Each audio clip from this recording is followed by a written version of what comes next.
Hi, I'm Michelle, Director of Educational Content and Programs at Shape America. And if you want to learn more about health and physical education, you are going to love Toy Talk Tuesdays. And I'm not talking about these kinds of toys. I'm talking about Teachers of the Year. Shape America Teachers of the Year represent the best adapted physical education, dance, health, and physical education teachers in the United States, and you get to hear directly from them. So make sure that you subscribe so you don't miss an episode, and be sure to comment below with the tips and resources you want to hear about most.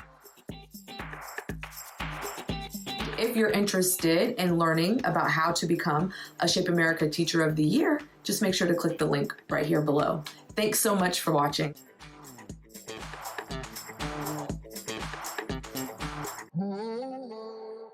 Welcome to Toy Talk Tuesday. My name is Julie Frank. I'm the Executive Director at Spark, and I'm delighted to serve as today's host. Toy Talk Tuesday is a bi-weekly series of interviews and topics in health and physical education with Shape America's National and District Teachers of the Year. I am joined today by Will, Megaera, and Adam, and I will give them each an opportunity to briefly introduce themselves. Hi, I'm William Potter. I am the 2020 National Elementary Physical Education Teacher of the Year. I teach in Belmont, California, and as you may already know, a lot has changed, especially if you look at my face. Adam? I'm Adam Metcalf. I am the 2020 Midwest District Elementary Teacher of the Year. I teach at the Avery Cooley School in Downers Grove. And I'm Megaera Regan. I'm the 2020 Eastern District Elementary Teacher of the Year, and I teach at Manor Haven Elementary School in Port Washington, New York. As members of the Shape America Teacher of the Year community, you have a unique platform to share your expertise, talents, and leadership with health and physical education teachers across the country. We are so proud of your accomplishments and appreciate you participating today. You may recall our back to school session back in August. Will, Megaera, and Adam talked about building relationships and connections during hybrid remote learning. In today's session, they will each provide an update on what's been working and what they learned since the school year started. I'll now turn the program over to Will to kick us off. Yeah, so this year started off virtual for me, and about 2 weeks into the school year, found out that we would be going back in person almost immediately. So we had about a weekend to go and transition from virtual to in person, and it was a bit of a shock. You prepare one way and you end up going another way. Luckily, because of our conversation last time, I was really focused on making connections and developing relationships with my students. And that didn't change. It didn't change much at all moving into the in-person realm. I will say that my focus has really been on empathy and being very patient with my students. And I feel like that has actually rubbed off on them. There would be times in teaching before COVID where there was a rush to get a piece of equipment or a rush to get something else. And there's been a real mindfulness within my students to be patient with each other and be empathetic with each other, and kind of more opportunities for them to take turns and be patient with each other, that I think has been kind of astounding. Adam, how about you?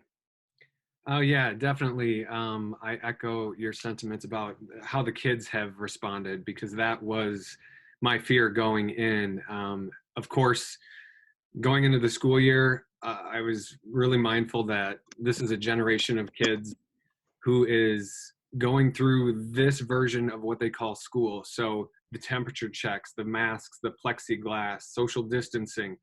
I was really anticipating a lot of fear and isolation, barriers to seeing and hearing and being heard. And yes, all of those things are true, but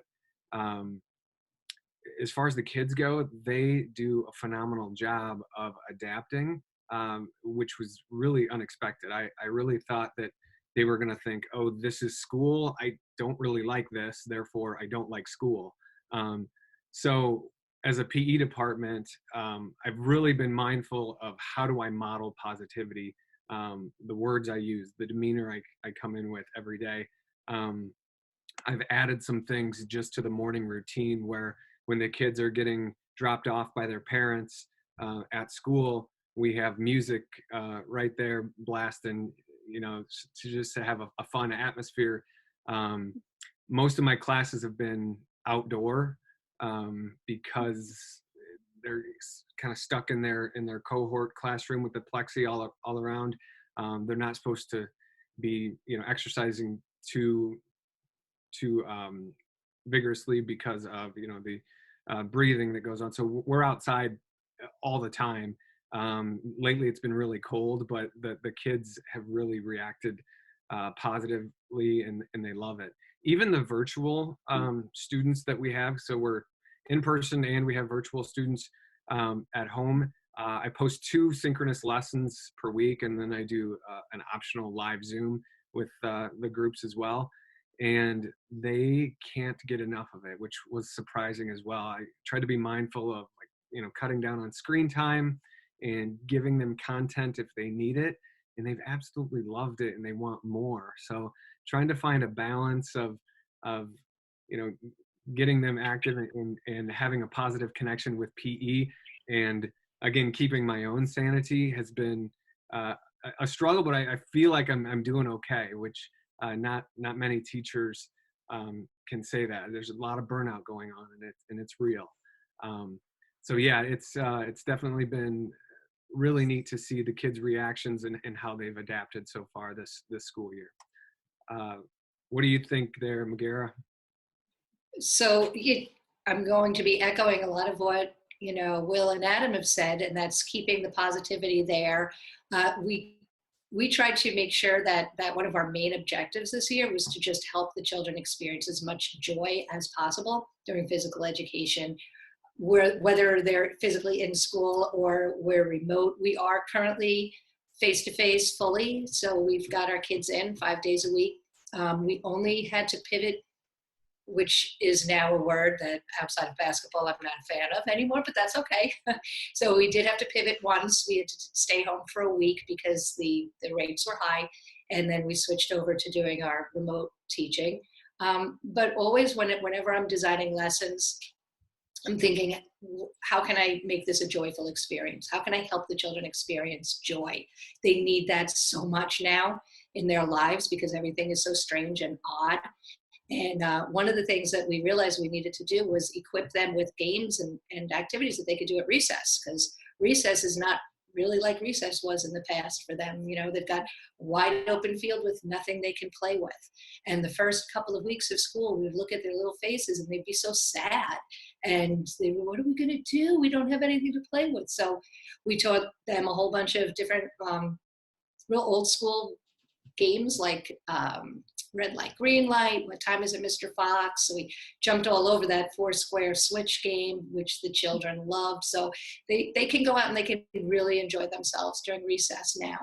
And we constantly voice and choice, let's vote. Here are 2 activities. Which one do you want to do today? Jumping jacks if you want this one, squats if you want that one. So the kids have a voice. They're getting to choose. We surveyed them at the beginning of the school year. What are your top 3 activities that you desperately want to do during PE? We'll see how we can make it work for you. So we're bringing out the razors next week, the razor scooters, not these razors. So we'll be doing that because that was the top one. They really wanted to get on their wheels again. And we're just, keeping that in mind, just joy, joy, joy. We need them to have as many opportunities to experience that. And I agree with you guys. We're making it work. The kids are so beyond happy to be physically in the building and with other people. And so that kind of helps with our jobs as well. So that's that. On behalf of Shape America and the Shape America Teacher of the Year Partner Network, thank you, Will, Megaera, and Adam, for sharing your insight. It's really special to hear from you all, and thank you from the bottom of my heart and all the partners for your dedication to really doing everything you can to make it a positive learning environment for the students. Be sure to visit www.shapeamerica.org to check out our bi-weekly Toy Talk Tuesday segments for more great resources from our Shape America Teacher of the Year community. Watch at watch at Shape_America, at SparkPhysEd, at Gopher Sport, at Welltrain_CO, and at GW Publisher to share ideas for future Toy Talk Tuesday segments and themes. And as always, any questions that you may have for our Shape America Teachers of the Year. Have a healthy and active day.